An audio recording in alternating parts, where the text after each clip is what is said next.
नमस्कार दोस्तों, स्वागत है आप सभी का हमारे YouTube चैनल विश्व एकेडमी पर। आशा करता हूँ आप सभी अच्छे होंगे और अपनी पढ़ाई अच्छे ढंग से कर रहे होंगे। जैसा कि पिछले वीडियोज में हम लोगों ने हड़प्पा सभ्यता, वैदिक सभ्यता, महाजनपद काल और जैन धर्म और बौद्ध धर्म को कवर कर लिया है।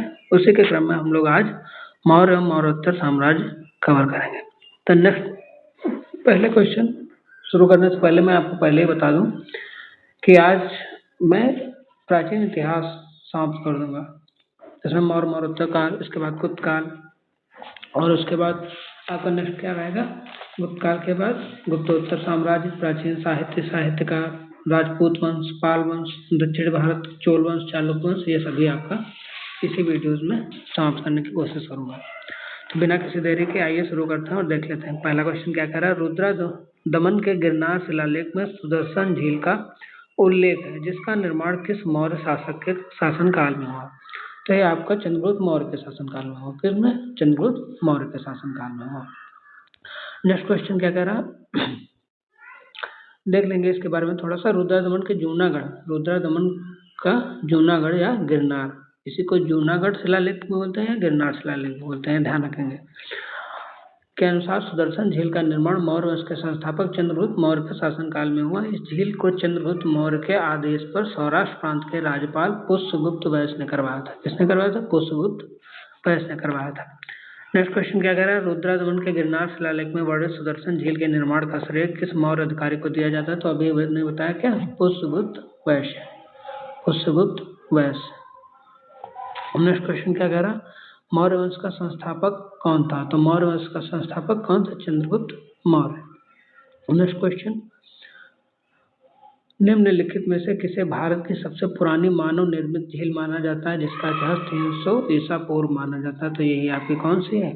गुजरात में स्थित सुदर्शन झील, गुजरात में स्थित सुदर्शन झील, जिसका निर्माण किसने करवाया? चंद्रगुप्त मौर्य ने कराया था। किसने? अब पुष्यगुप्त ने। जैसा कि अशोक के शिलालेखों में उल्लेख किया गया है, मौर्य साम्राज्य में राजधानी पाटलिपुत्र, अन्य 4 प्रांतीय केंद्रों सहित 5 प्रमुख राजनीतिक केंद्र थे। निम्नलिखित में से कौन सा प्रांतीय केंद्र नहीं था? तो 5 प्रमुख प्रांतीय केंद्र थे, ये पांचों देख लिए लेकिन हम लोग। एक कौन सा? तक्षशिला था, सुवर्णगिरी था, उज्जैनी था, पाटलिपुत्र था, तोसली था। तो इनमें से कौन सा नहीं था? इसमें प्रश्न नहीं था। नेक्स्ट क्वेश्चन, निम्नलिखित में से किस संप्रदाय में बिंदुसार की रुचि थी? तो बिंदुसार की रुचि किसमें थी? आजीवक संप्रदाय में। किस संप्रदाय में? आजीवक संप्रदाय में। मौर्य सम्राट बिंदुसार चंद्रगुप्त मौर्य का पुत्र था। यह आजीवक संप्रदाय के अनुयायी थे। आजीवक संप्रदाय के प्रवर्तक मक्खल घोषाल थे। इनके मत को क्या कहा जाता है? नियतवाद या भाग्यवाद कहा जाता है। नेक्स्ट क्वेश्चन, निम्नलिखित में से वह कौन व्यक्ति है जिनका नाम देवनाम प्रियदर्शी था? तो देवनाम प्रियदर्शी कौन थे? सम्राट अशोक। देवनाम प्रियदर्शी कौन थे? सम्राट अशोक। मौर्य सम्राट अशोक को देवनाम के प्रियदर्शी भी कहा जाता है। या बौद्ध धर्म के सबसे प्रतापी राजा थे।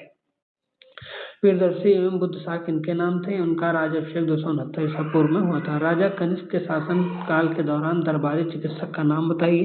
तो यहाँ पे चरक थे। कनिष्क के शासन काल में कौन थे? चरक थे। नेक्स्ट क्वेश्चन क्या कह रहा, देख लेंगे इसके बारे में थोड़ा। चरक कुषाण राजा कनिष्क के दरबारी चिकित्सक थे। वे आयुर्वेद के प्रख्यात विद्वान एवं कनिष्क के राजवैद्य थे। चरक संहिता औसत शास्त्र के ऊपर प्राचीनतम रचना है। उल्लेखनीय है कि कनिष्क की राजसभा में नागार्जुन, वसुमित्र आदि विद्वान निवास करते थे। नगर पालिका प्रशासन की एक विस्तृत प्रणाली की स्थापना के लिए निम्नलिखित में से सबसे प्रसिद्ध राजा का नाम बताइए। नगर पालिका प्रशासन की तो इसमें सबसे प्रसिद्ध राजा कौन थे? देख लेते हैं। मौर्य काल में नगर प्रशासन की विस्तृत प्रणाली की स्थापना का श्रेय चंद्रगुप्त मौर्य को दिया जाता है। नगर शासन के लिए एक सभा होती थी जिसका प्रमुख नागरिक अर्थपुर मुख्य होता था। मेगस्थनीज ने पाटलिपुत्र के नगर परिषद को 5 सदस्यों वाली 6 समितियों का उल्लेख किया। कौन कौन सी ये समितियां देख लेंगे एक बार जल्दी से। प्रथम समिति औद्योगिक कलाओं कारीगरों का निरीक्षण करती थी। द्वितीय समिति विदेशी यात्रियों का भोजन निवास चिकित्सा। तृतीय समिति जनगणना का हिसाब रखती थी। चतुर्थ समिति नगर के व्यापार वाणिज्य की देखरेख करती थी। पांचवी समिति उद्योग समिति थी जो वस्तुओं में मिलावट को रोकती थी। छठी समिति कर समिति थी जिसका काम क्रय विक्रय की वस्तुओं को कर वसूलना था। कनिष्क के शासन काल के दौरान निम्नलिखित में से कौन सी बौद्ध संगीत आयोजित की गई? ये कल मैंने आपको बताया था। कनिष्क के शासन काल में कश्मीर में कुंडल वन में कौन सी? कौन सी? चतुर्थ। नेक्स्ट क्वेश्चन, मौर्यकालीन भारत के विवरण वाली इंडिका के लेखक थे। मौर्यकालीन भारत के विवरण वाली इंडिका के लेखक कौन थे? तो मौर्यकालीन जो आए थे मौर्यकालीन मेगस्थनीज थे। ठीक, मौर्यकाल में चंद्रगुप्त मौर्य के शासनकाल में कौन आया था? तो ये आएगा मेगस्थनीज। इसकी पुस्तक का नाम क्या था? इंडिका। फाहियान किसके शासनकाल में आया था? चंद्रगुप्त विक्रमादित्य के। उनकी पुस्तक का क्या नाम? फू क्यू की। इसी तरह हुमायूं सांग आया था हर्षवर्धन के शासनकाल में। उसकी पुस्तक का नाम क्या है? सी यू की। नेक्स्ट क्वेश्चन, चरक संहिता संबंधित है चिकित्सा से संबंधित है? किससे संबंधित है? चिकित्सा से संबंधित है। चरक किसके शासनकाल में थे? कनिष्क के शासनकाल में थे। मौर्य अर्थव्यवस्था मुख्य रूप से निर्भर करती थी या कृषि पर निर्भर करते थे? किस पर? कृषि पर। नेक्स्ट क्वेश्चन, अशोक के प्रधान शिलालेखों में सबसे बड़ा शिलालेख कौन सा है? तो ये सबसे बड़ा शिलालेख है 13वां इनका। ये कहाँ पड़ता है? 13वां शिलालेख सबसे बड़ा है। और ये कलिंग युद्ध, जब कलिंग युद्ध जीता था अशोक ने, तभी यह शिलालेख का निर्माण कराया था। अशोक के आक्रमण के दौरान कलिंग पूर्वी प्रांत की राजधानी कौन थी? तो ये थी तोसली। कौन सी थी? तोसली। नेक्स्ट क्वेश्चन, निम्नलिखित में किनके बीच तक्षशिला शहर स्थित था? तो तक्षशिला शहर जो है वो सिंधु और झेलम नदियों के बीच। सम्राट अशोक का कौन सा शिलालेख कलिंग पर विजय? अभी बताया था, कौन सा? 13वां। अशोक का सिंह चतुर्मुख स्तंभ शीर्ष में एक स्तंभ पर था। तो किस स्तंभ पर था? ये कौन था? सारनाथ स्तंभ पर। कौन था? सारनाथ स्तंभ पर। चंद्रगुप्त मौर्य के इस प्रसिद्ध राजनीतिक सलाहकार को निम्नलिखित सभी नामों से जाना जाता था। ये चाणक्य, विष्णुगुप्त, समुद्रगुप्त, कौटिल्य। तो चाणक्य नाम से भी जाना जाता है, कौटिल्य नाम से भी जाना जाता है, विष्णुगुप्त नाम से भी जाना जाता है। समुद्रगुप्त तो राजा थे, तो डी नहीं होगा। ठीक, अशोक के कौन से शिलालेख में ब्राह्मी लिपि का प्रयोग नहीं किया गया था? तो ये शाहबाजगढ़ी वाले। अशोक के 3 शिलालेख हैं जिनमें ब्राह्मी लिपि का उपयोग नहीं किया गया, और तीनों देख लेंगे। शाहबाजगढ़ी मानसहरा अभिलेख, ये खरोष्ठी लिपि में थे, और एक तक्षशिला अभिलेख आर्मेयिक लिपि में था, और एक सरेकुना या कंधार अभिलेख, ये यूनानी और आर्माइक लिपि में था। निम्नलिखित में से मौर्य कला का सर्वोत्तम प्रतिमान कौन सा है? तो मौर्य कला का सर्वोत्तम प्रतिमान चैत्य है, वो स्तंभ है। निम्नलिखित में से कौन सा अशोक के साम्राज्याधीन नहीं था? तो कामरूप अशोक के साम्राज्याधीन नहीं था। नेक्स्ट क्वेश्चन क्या कह रहा है? योग दर्शन के प्रवर्तक कौन थे? तो योग दर्शन के प्रवर्तक कौन थे? महर्षि पतंजलि। दी गई जानकारी से राजवंश की पहचान करें। पुष्यमित्र ने इस वंश की स्थापना की। उनके प्रभुत्व दक्षिण में नर्मदा नदी तक फैले थे, और पाटलिपुत्र, अयोध्या और विदिशा के शहर शामिल थे। उन्होंने 2 अश्वमेध यज्ञ किए। उन्होंने बैक्ट्रियन राजा डेमेट्रियस को भी हराया। राजवंश का 5वां राजा भागवत था। पतंजल का गौरव ग्रंथ महाभाष्य इस समय के दौरान लिखा गया था। तो ये थे शुंग वंश के, पुष्यमित्र शुंग वंश के राजा थे। तो ये क्या है? शुंग राजवंश। नेक्स्ट क्वेश्चन, प्राचीन भारत के महान व्याकरणविद पतंजल किसके समकालीन थे? तो पतंजल थे पुष्यमित्र शुंग के समकालीन। कुषाण मूलतः कहाँ के निवासी थे? कुषाण मूलतः चीनी तुर्किस्तान के निवासी थे। नेक्स्ट क्वेश्चन, अब यहाँ से गुप्त साम्राज्य शुरू हो रहा है। देखते हैं पहला क्वेश्चन, सातवाहन वंश के बारे में निम्नलिखित कथनों पर विचार करें। सिमुक इस वंश का संस्थापक था। उनकी राजधानी प्रतिष्ठान थी। इस वंश के 7वें राजा हाल ने संस्कृत भाषा में गाथा सप्तशती लिखी थी। तो इसमें क्या ओनली वन एंड सेकंड, केवल फर्स्ट और सेकंड, केवल फर्स्ट और थर्ड, केवल फर्स्ट, उपरोक्त सभी, उपरोक्त में से कोई नहीं। तो इस वंश के 7वें राजा हाल नहीं थे। इस वंश के 7वें राजा, इसमें केवल पहला और दूसरा सही होगा। इसमें क्या? केवल पहला और दूसरा सही होगा। सातवाहन सिमुक थे संस्थापक, और इनकी राजधानी प्रतिष्ठान थी। और 17वें राजा हाल या सालवाहन थे जो उन्होंने जो वो लिखी थी अपनी गाथा सप्तशती, वो संस्कृत में नहीं बल्कि ब्राह्मी में लिखी थी। ठीक है, सॉरी प्राकृत भाषा में लिखी थी। निम्नलिखित में से भारत में स्थित किस प्राचीन विश्वविद्यालय को यूनेस्को विश्व विरासत स्थल में शामिल किया गया है? तो ये आपका नालंदा महाविहार। इसको नालंदा महाविहार। नेक्स्ट क्वेश्चन क्या है? नालंदा महाविहार को किसने कहाँ पर स्थित है? तो ये राजगीर में। इसकी स्थापना गुप्त शासक कुमार गुप्त ने की थी। राष्ट्रकूट वंश के संस्थापक कौन थे? तो राष्ट्रकूट वंश के संस्थापक दंत दुर्ग या दंत वर्मन थे। नेक्स्ट क्वेश्चन क्या है? निम्नलिखित में से कौन सी हर्षवर्धन की पहली राजधानी थी? तो ये थानेसर थी। क्या थी? थानेसर।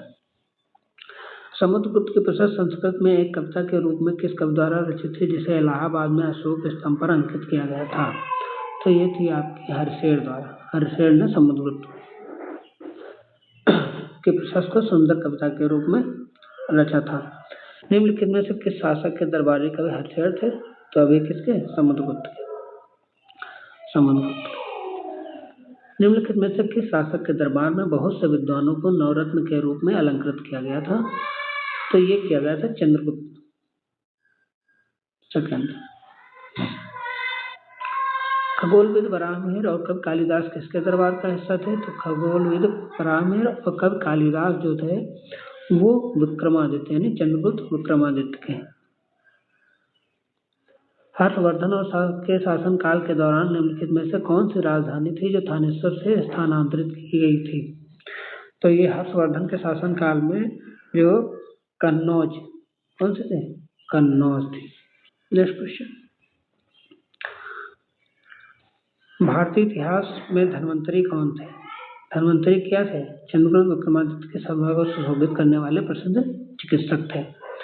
विक्रम संवत का प्रारंभ हुआ, तो विक्रम संवत का प्रारंभ 57 ईसा पूर्व हुआ।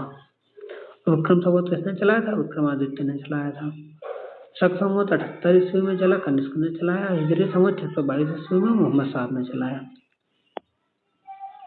हर्षवर्धन ने 5 इंडीज को अपने नियंत्रण में लिया। इनमें कौन सा 5 इंडीज था? ये ध्यान रखेंगे। ये 5 इंडीज कौन कौन से थे? ये थे पंजाब, कन्नौज, बंगाल, बिहार और उड़ीसा।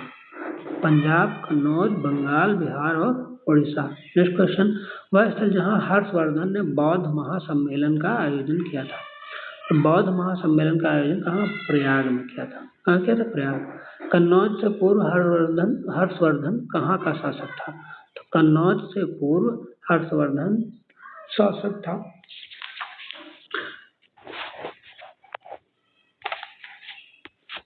अभी मैंने ऊपर आपको बताया था कहाँ का शासक था? ये थानेश्वर का शासक था। थानेश्वर का शासक था। नेक्स्ट क्वेश्चन क्या कह रहा है? गुप्त काल के प्रसिद्ध महिला शासक कौन थे?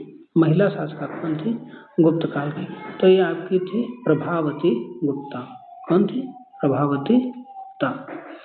प्रभावती गुप्ता कौन थी? ये गुप्त वंश के शासक चंद्रगुप्त द्वितीय की पुत्री थी। इनका विवाह वाकाटक वंश महाराष्ट्र के शासक रुद्रसेन द्वितीय से हुआ। अगला देखते हैं राजपूत वंश। 12वीं शताब्दी के आरंभ में दिल्ली पर किसका शासन था? 12वीं शताब्दी के आरंभ पर दिल्ली पर तोमर वंश का शासक था। किसका? तोमर वंश का। अनंगपाल दिल्ली के तोमर वंश के शासक थे। जयचंद के विश्वासघात के कारण पृथ्वीराज चौहान की पराजय हुई। कालांतर में जयचंद कहाँ और कब मारा गया? तो ये चंदावर के युद्ध में 1194 में। पहले गौरी ने 1191-92 में पृथ्वीराज चौहान से युद्ध हुआ। उसके बाद 1194 में चंदावर के युद्ध में जयचंद मारा गया। निम्नलिखित में कौन से वंश ने भारत के दक्षिण भाग पर शासन नहीं किया?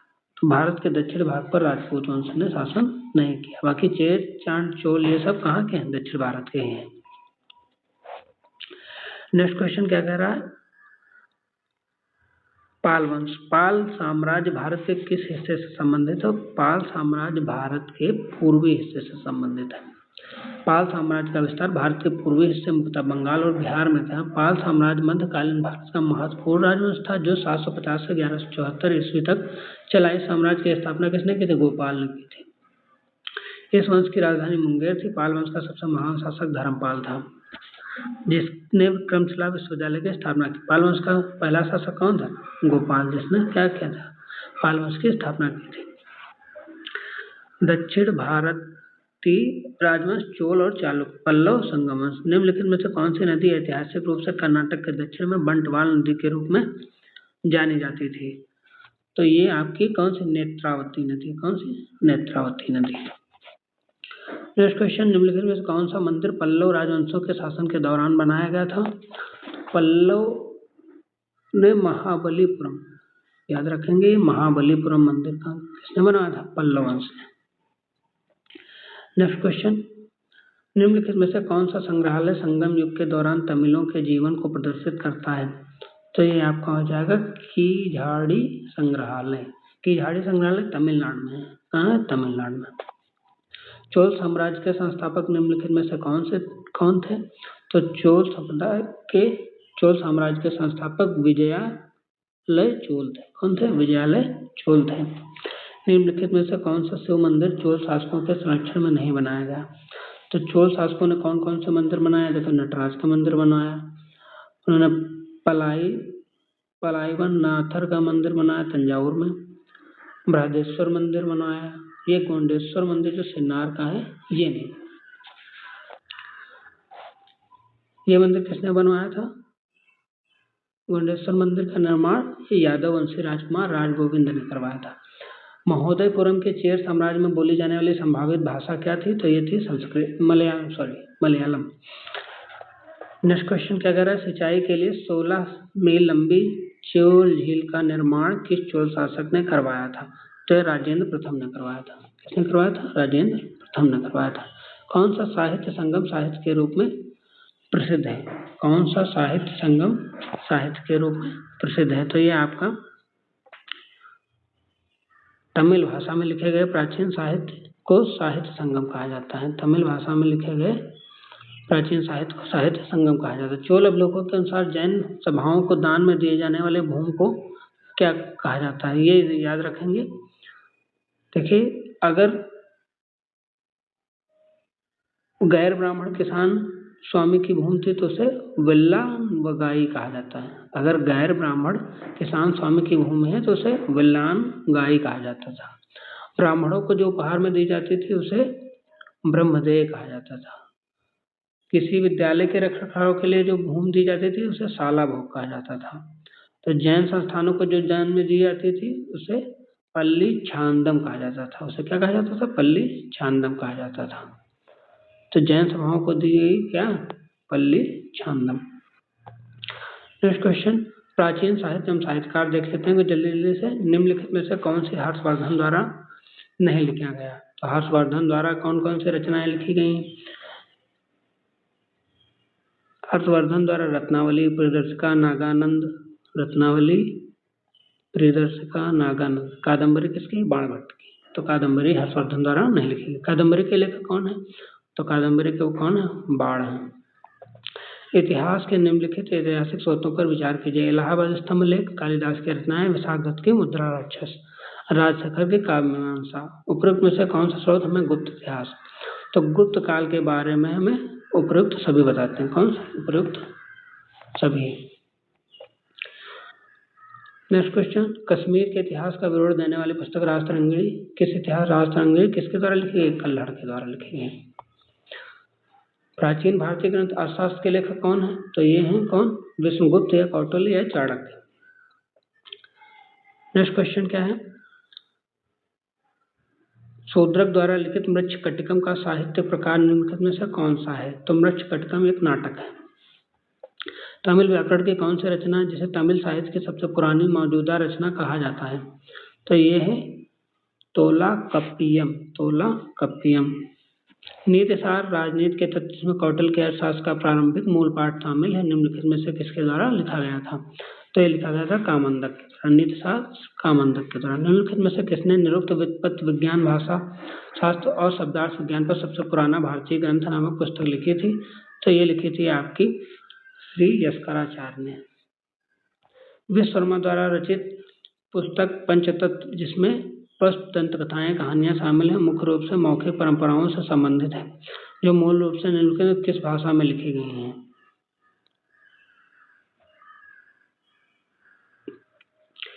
तो ये आपका जो है किस भाषा में लिखी गई है? प्राकृत भाषा, पाली भाषा, संस्कृत भाषा, मैथिली भाषा। तो विश्वकर्मा की प्रसिद्ध पंचरत्न संस्कृत भाषा में लिखी गई। किसमें लिखी गई? संस्कृत भाषा में। प्रसिद्ध संस्कृत ग्रंथ लीलावती किस विषय पर लिखा गया? तो लीलावती ये गणित और या खगोल, गणित और खगोल शास्त्र। ये किसके द्वारा लिखा गया था? ये भास्कर द्वारा, भास्कर द्वितीय के द्वारा। मालविकाग्निमित्रम किसकी रचना है? ये कालिदास की। मालविकाग्निमित्रम कालिदास की, दश कुमार चरितम दंडी की, स्वप्नवासव दत्ता महाकाव्य भास की, किरातार्जुनीयम भारव की। अभिज्ञान शाकुंतलम किसकी रचना है? ये भी कालिदास की है। अभिज्ञान शाकुंतलम किसकी है? कालिदास की। विशाख दत्त द्वारा लिखित मुद्रा राक्षस कौन सी भाषा में लिखी गई? तो ये संस्कृत में लिखी गई है। मेगस्थनीज जिसने भारत के बारे में प्रसिद्ध ग्रंथ इंडिका लिखी है, किस देश का निवासी था? तो मेगस्थनीज किस देश का निवासी था? ग्रीस का।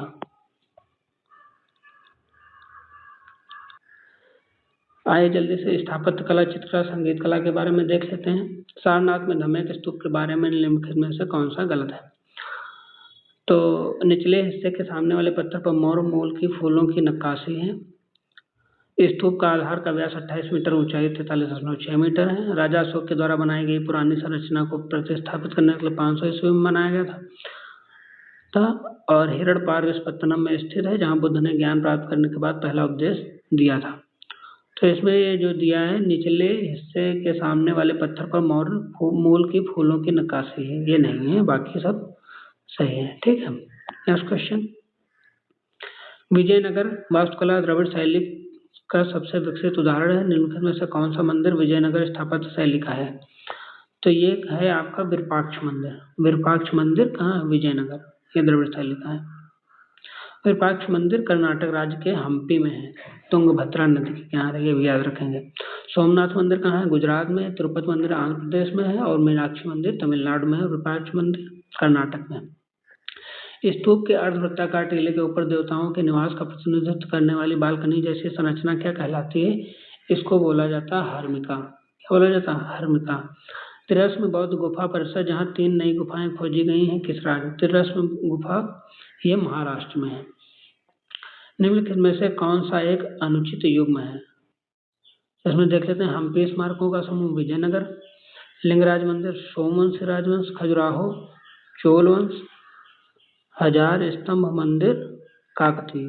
तो खजुराहो का मंदिर जो है ये चोल वंश ने नहीं निर्माण कराया था। इसका खजुराहो मंदिर का जो निर्माण है वो धर्मों वैष्णव शैव शाक्त जैन से संबंध रखते थे। ठीक है, नेक्स्ट क्वेश्चन। कलमकारी चित्रकला का संबंध है। तो कलमकारी चित्रकला का संबंध है दक्षिण भारत के आंध्र प्रदेश में प्रचलित हस्त निर्मित चित्रकारी कलमकारी सूती कपड़े पर रंगीन ब्लॉक से छपकर बनाई जाती थी। खजुराहो समूह के प्रसिद्ध स्मारक किस राज्य में? खजुराहो कहाँ पड़ता है? आपका मध्य प्रदेश में। कहाँ पड़ता है? मध्य प्रदेश में। मंदिर एलोरा महाराष्ट्र में से प्राचीन हिंदू मंदिर है, जो चट्टानों को काटकर बनाए गए सबसे बड़े मंदिरों में से एक है। तो कैलाश मंदिर है, एलोरा का कैलाश मंदिर है। मथुरा कला स्कूल कब अपने शिखर पर पहुंचा? तो मथुरा कला स्कूल कुषाण काल में। कब? कुषाण काल में। भारत में नवपाषाण काल गुफा चित्रकारी कहाँ मिलती है? तो ये भीमबेटका में मिलती है। कहाँ मिलती है? भीमबेटका। प्रागैतिहासिक काल की चित्रकारी वाली प्रसिद्ध पंचमुखी गुफाएं निम्नलिखित में से किस जिले में स्थित हैं? तो ये आपके सोनभद्र जिले में। कहाँ स्थित है? सोनभद्र जिले में। प्रागैतिहासिक काल की चित्रकारी वाली प्रसिद्ध पंचमुखी गुफाएं उत्तर प्रदेश के सोनभद्र जिले में स्थित हैं। ये विंध्याचल और कैमूर श्रेणियों की गुफा आश्रमों में स्थित हैं और लगभग 250 रॉक कला पेंटिंग है। आज के वीडियो में इतना ही। आज आपका प्राचीन इतिहास समाप्त हो गया है। आशा करता हूँ आप लोगों को क्लास पसंद आएगी। अगर आपको क्लास पसंद आई है तो आप लोग लाइक और सब्सक्राइब अवश्य करिएगा। धन्यवाद।